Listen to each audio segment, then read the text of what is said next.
Well, Ricard, I have come up with a theme song for our show. Are you ready to listen to it? Okay. Okay, here we go.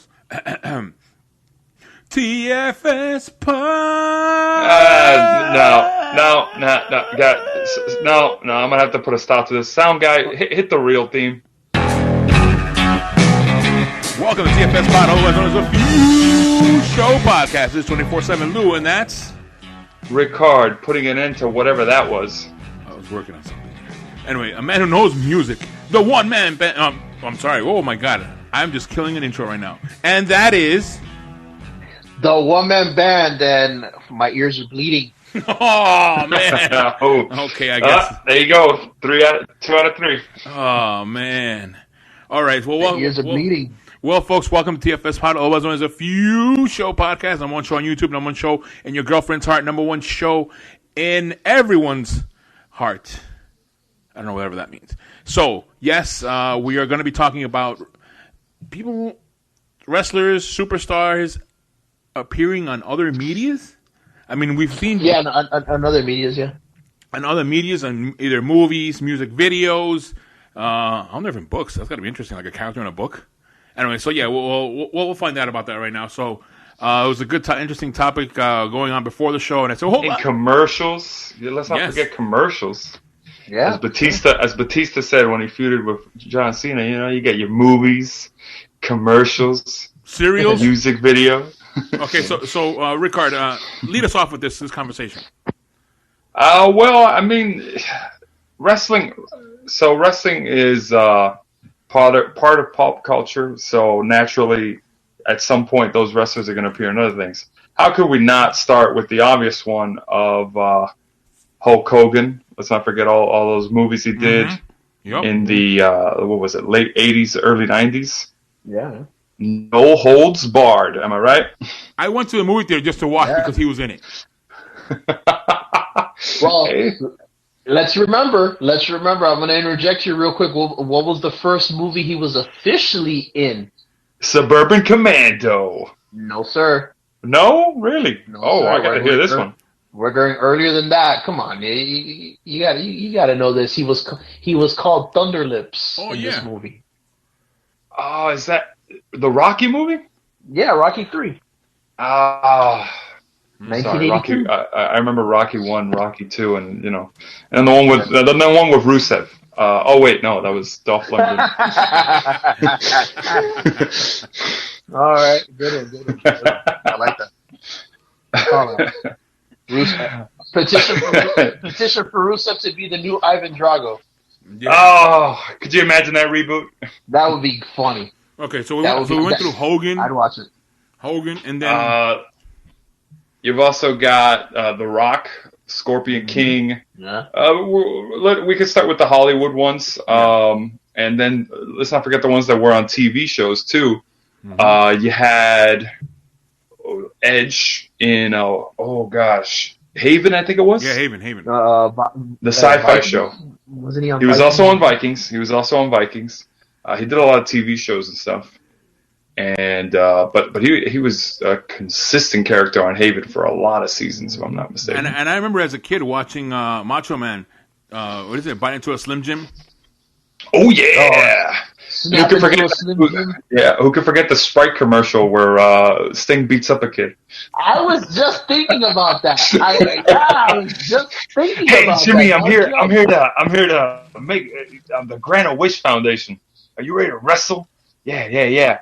Hold on. He takes a sip out of the Sprite. The parents are in the background videotaping it. They're like, it looks so real. He destroyed that poor kid. Oh my gosh! I remember that. And maybe it's not as mainstream. You got The Miz, who you talk about TV shows, movies, and all that stuff. All those Marine sequels, Cannonball, Miz and Mrs. Mm-hmm. He was in the real world before being in wrestling. Talked about wanting to become a wrestler. And then we see while on the Real World, I remember that. Yeah. And then we see him in Tough Enough later on, appearing on there, and we've seen him follow his dream on camera. Yeah. Yeah. it was his story that actually made me really become a fan of him since 2004. Very beginning, I was like, man, I really like this guy. I like the cut of his jib. Mm-hmm. And then he lost to Daniel Puder for some reason. So, well, one man, Ben, you could tell us about the one that you showed me about today. So yeah, I'm actually surprised. I lived in Japan for a year, back in the mid 2000s, and obviously, yeah, Shinsuke Nakamura had just started around that time, but this was way later. I actually just found this video yesterday. By a group called the Tempura Kids, which I've heard of them. They're pretty big out there in Japan. And this video is with Shinsuke Nakamura is in there when he was the IWGP Intercontinental Champion. And not only is he in the video, he's in the whole video. Like he's there. He is prominently featured. Like he is throwing out his dance moves that he basically does now in WWE. And I mean, he's getting it. Like he's basically choreographing the whole thing. So what you're saying is he's not like Booker T in that Bad Bunny video. No, at all. Standing there. Exactly. That's the point I'm making. Yeah, let's put it like this: like Shinsuke Nakamura, if he wanted to, he can absolutely find a post career as a choreographer. That's for sure. Like he was getting down. And it's an entertaining video. The song is catchy. I don't know what they're saying, but I mean, for the most part, I might catch like one or two words from my old days knowing a little bit of Japanese. But this is a catchy song. I mean, I enjoyed it. And Shinsuke absolutely made that video. He even got the belt on the whole time. Like he's got the belt. Yeah, you see him when he's carrying Fireman's carrying two of them, I think. Yeah, he does the spin, and you see the belt around them. I'm like, oh, yeah, prominently featured. Like he was definitely proud of that belt. And and then another one that maybe a lot of people don't remember. If you guys are fans of Boy Meets World, mm-hmm. I've seen a couple. I've seen well, we're really going back here, but go on. Yeah, yes, yeah. I want to say it was maybe the third season. I want to say maybe 95. Yeah, maybe 95. Because this is an episode where, if you guys remember, the bullies that used to be in the middle school, or maybe they were about to go to high school at this point. The big fat guy, and the other skinny dude, I can't remember his name. Anyways, the fat guy, Frankie was his name. His dad was played by none other than Big Van Vader. Oh, yeah, and it was something Vader about time. It was Vader time, and it was something about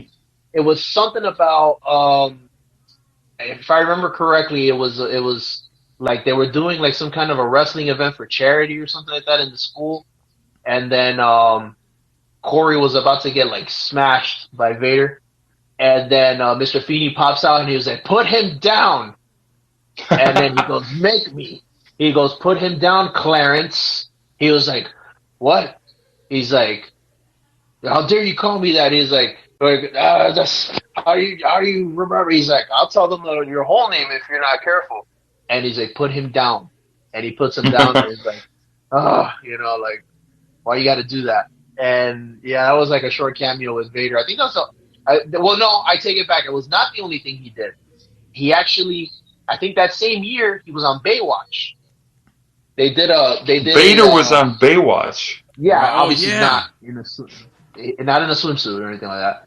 God rest his soul. Yeah, I was like, oh gosh, nothing against Vader, but no. It was if I remember, it was a 2-part special, or it might have been a movie for TV, and it was. So here's the thing. The funny part is that when this aired, Vader was already gone from WCW. He was in the WWF at this point. Mm-hmm. It was Vader, Ric Flair, the Macho Man, Hulk Hogan. I think Sting was there, if I'm not mistaken. And it was something about Surf and Steve, yeah. And if I recall, I think Ric Flair was involved in some kind of like a scheme with some other people that were like some tycoons for like, or I guess for like hotels or something, and they were gonna close the beach down. Can't remember exactly what it was, but yeah, it was like some kooky story. And then Hulk Hogan actually like falls in love with one of the girls. What? Yeah, it was kind of crazy actually. I can't remember the whole story like of what it was, but it was a weird thing. This was pre NWO Hogan. This was right before he became the Dungeon of Doom kind of guy, like where he was a tweener. So yeah, this is like a weird time in WCW as well. The whole time WCW is kind of weird. I got one. It's also because I wanted to say after the Boy Meets World one, but I've got one about a wrestler doing a cameo in a school setting. I don't know if you remember this episode. It's you remember Goosebumps? Yeah, I remember Goosebumps. Yeah, absolutely. Okay, all right. There's an episode about a kid who goes around telling lies at school, and then they start coming true, and he can't stop lying. And as his lies are like chasing him. There's one about a mummy. There's his older brother or his like cousin is this deranged biker, and he just keeps lying, and all these things are coming after him. And as he's running away from them, he actually like one of the kids says, Hey, have you been able to get Sting to respond to my fan mail and maybe send me tickets to his show? And then like he tells the lie real quick. He's like, dude, I can't talk to Sting anymore. I went to one of his shows and I spilled like a drink on him backstage, and he told me the next time he sees me, he's gonna break me in half. And then in the episode, he's like running to his locker or for whatever reason, or he's trying to like get to the office, and then Sting comes out of nowhere and goes, "Hey, I'm gonna break you in half." And for like the rest of the episode, Sting's just chasing him along with the other things coming after him. And then you just see like he pulls the fire alarm, and they're like, "Why'd you pull the fire alarm?" It's like, "Well, the school's on fire." And as he's in the office at the end of the episode, like or around the end of the episode, you see the school's on fire. The mummy's like against the door. All of them are against the door of a window, and then you just see Sting like standing up next to all these supernatural creatures. He's just like, "I'm gonna break you in half." He just keeps saying it, and he's in the full face paint and everything in character. It's hilarious. Was this a Surfer Sting or Crow Sting? Crow Sting. This was during Crow Sting. Oh, okay. So it was after 96. So 96 and after. Okay. Mm-hmm. Okay. Wait, I have someone. I can bring it back. Keep turning those pages on the calendar. We're bringing this one really back. You're gonna talk about the Buddy Rogers thing? No, turn back the Rolodex. Yep, I got one for you. Guys ready? Yeah, go for it. I mean, here, I want to set it up with. We're seeing a lot of these things happen now, and it's as we're recording this on 2021, and wrestling. We have like what is it? Almost 5 nights or 6 nights a week we can watch wrestling on TV from various different companies. Mm-hmm. So wrestling is out there. We have video games, of course. We have movies. We have TV shows. We have all these things. But I want to say about one person. I want to bring it all the way back to one guy in the wrestling world, and I mean in a world as in our planet, like not only U.S., not WWE, not Japan. I want to talk about Mexico. The one man I want to mention is El Santo. That is one of the persons who was doing all of this stuff for so many years. He starred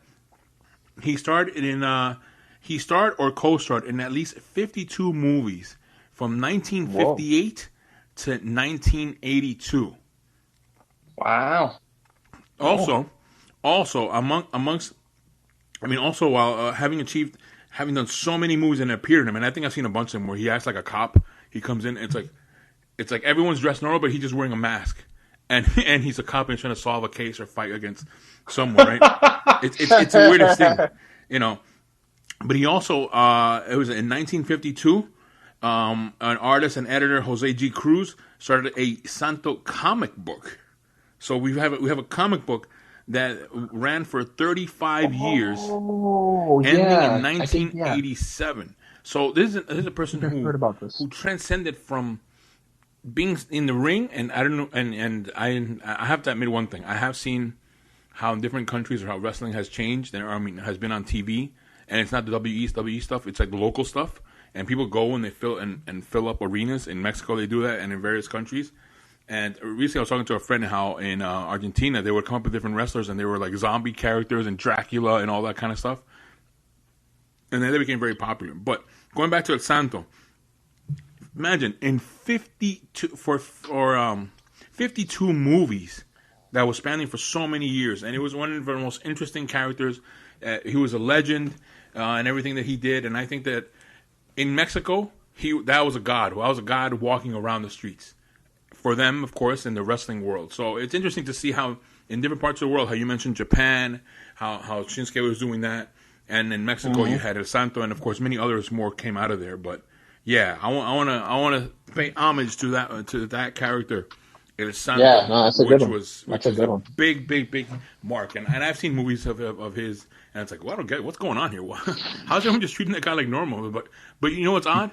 We're used to that stuff now, like in our movies that we watch. Like it just suspends reality, and it's interesting movie. So yeah, I just want to mention that name.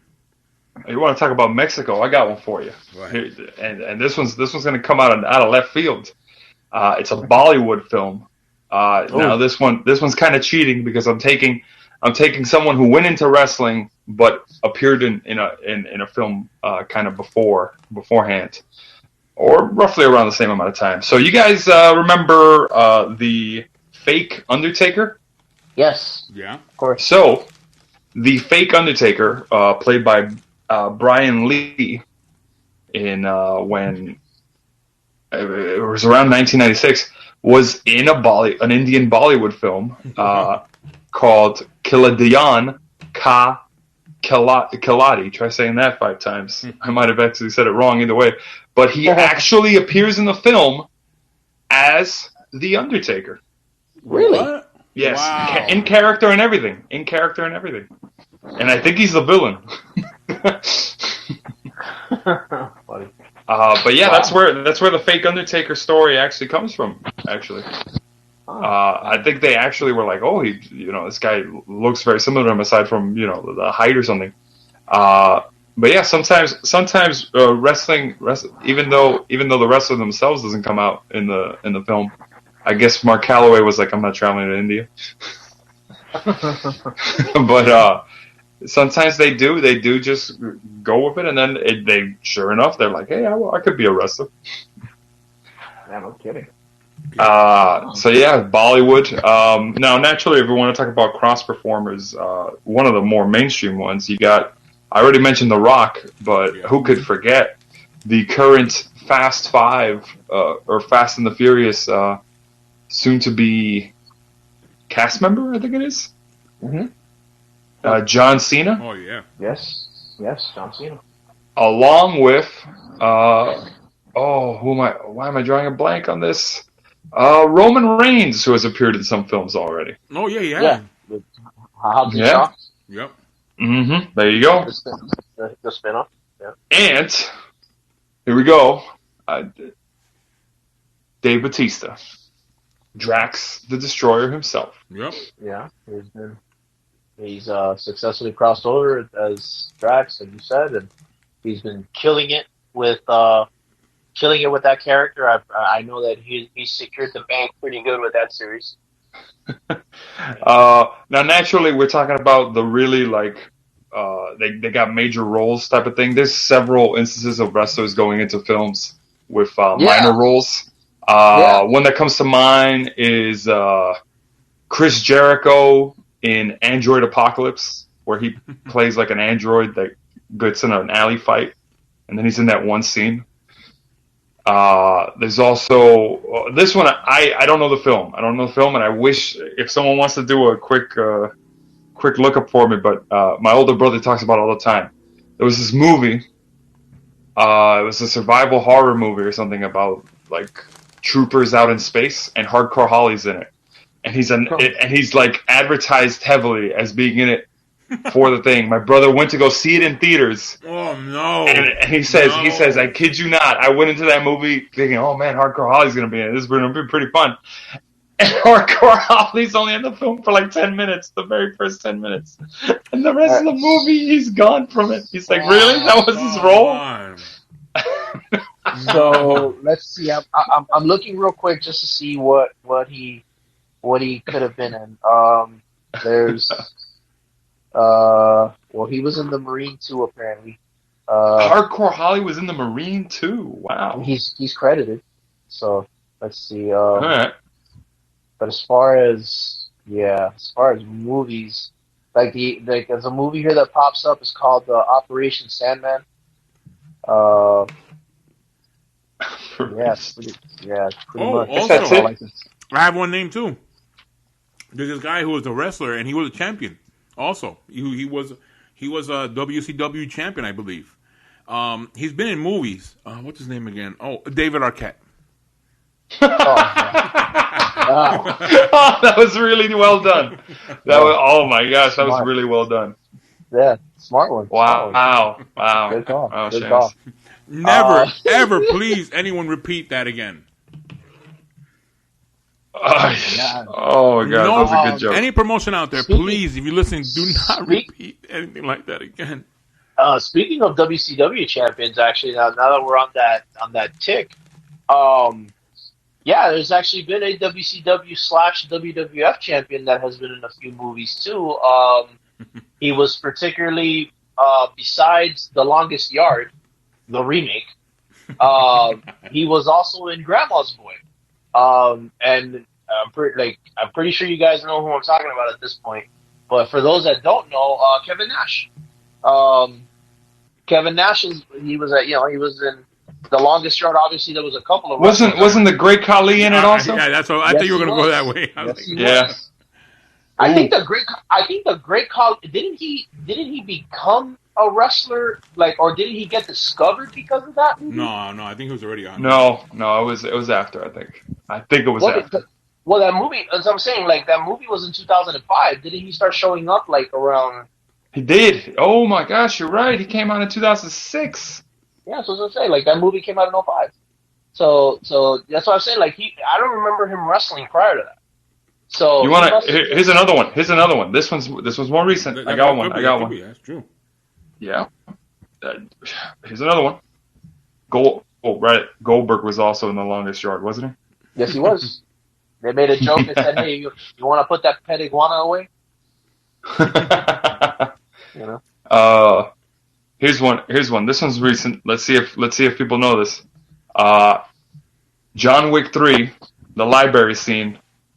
Kurgan. Oh wow. You know Kurgan from The Oddities? Yeah. Yes, of course. Who could forget that scene? John Wick's struggling with him, and then his hand palms John Wick's face, and he just goes, shh. Because they're in a library. Oh, Kurgan. Oh, gosh. There's so many. There's so many instances. Stone Cold Steve Austin, The Condemned. What else? Oh, I got one. Oh no, I'll save this for the end. Go on. There's plenty of others. I know Austin's been in other films aside from The Condemned. Yeah, he was in. Well, yeah, Longest Yard. He was in. I'm drawing a blank now. He's been in plenty of films. I can't remember any of them, but he's done. They're great films. Which one? I don't know which one. They're great films. I forgot. They're good. I forgot him. His roles might not have been as memorable as I'm thinking they were. There's a movie that I think it might have been a WWE production though, but there was a movie where Wade Barrett, I believe it was. Yeah. Where he plays like a gangster lackey. Mm-hmm. And even in that film, and I only remember it because Sheamus feuded him with it. And Wade Barrett was like, "Oh, now that I'm a movie star and stuff like that." Yeah. And Sheamus was like, "Dude, you're in the scene and you're in it for 10 seconds, which is just funny." Wasn't Becky in a movie too? Becky, yes, she was. Also, is that the movie that maybe Shawn Michaels was into? Yes. Oh, that's the new Marine movie. or one of the Yeah, newer Marines movies. I would think that was the Marine. Was it the Marine 4? Maybe. It was 3 or 4. Might have been 5. Might have been 5. Oh, it might have been 5. Okay. There's supposedly a Marine 6, if we're to believe Kofi Kingston and Xavier Woods. So. Wow. Oh gosh. And if I'm not mistaken, the Marine series at one point also starred Ted DiBiase Jr. Yep. Yes, there was the Marine 2, if I'm not mistaken. Yep, he was in the sequel film. Right before he got he became the third wheel of Legacy. No kidding. Sorry, Ted. Even the $1 million title on Maurice couldn't make you interesting. So before we wrap this up, what was that movie you were going to mention, Rickard? All right. So guys, I know you might not remember this because it's a classic. It's a classic, and I believe they showed the deleted scene when WrestleMania went Hollywood, WrestleMania 21. But I loved when I believe it was Christy Hemme and Kurt Angle were in when Harry Met Sally, and with a nice cameo by Linda McMahon.